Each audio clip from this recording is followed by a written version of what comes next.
This is a lecture from Open Tuition. For the free slides that go with this podcast, please visit opentuition.com.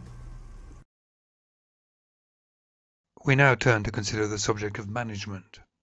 There are two definitions on this screen. First, getting things done through other people. Management implies that you are in some way organizing what other people are doing. And indeed, the idea of organizing should make us consider what's meant by an organization. And here the definition is a social arrangement for the controlled performance of collective goals. The important words here are social, controlled, and collective. The word social recognizes that we are not machines, that we are people, that we have an important social or human aspect to our characters. We'll see that in the early theories of management, the social dimension was often rather understated. The idea of controlled is important. Basically, one of the roles of management will be to set some sort of goals or target and then to try to ensure that people achieve that. And finally, collective goals. The idea that in an organization we should all be working together. Much of the discussion of management concerns what makes a good manager and what activities good managers should actually undertake. One of the earliest theories is known as trait theory. Here, the hope was that we could perhaps spot who will be a good manager through certain other traits that they might possess, such as intelligence, initiative, self-assurance, even how tall the person was. This never really got very far. One of the earliest management theorists was Henri Fayol, who was active in the early 1900s.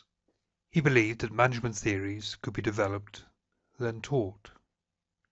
He said that managers have 5 functions: planning, organizing, commanding, coordinating, and controlling. There are perhaps 2 things to note here. First of all, he said nothing really about inspiring or leading or motivating. Much of the social aspects of management were missing.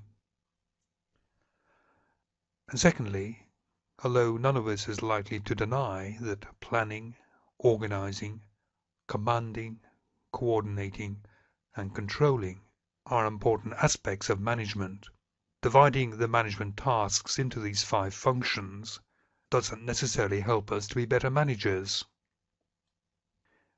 We are unlikely to set our diary saying that from 9 to 10 in the morning we'll do a bit of planning, from 10 to 11 perhaps a bit of commanding, and so on. Knowing what you should do is very different from being able to do it at appropriate times.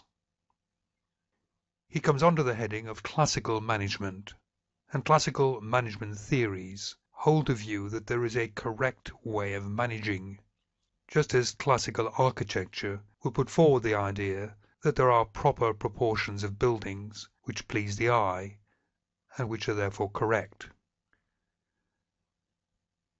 Classical management held a view that there were a set of golden rules, and if you obeyed these, you'd be a good manager. By and large, classical management is not believed, or at least not naively believed anymore.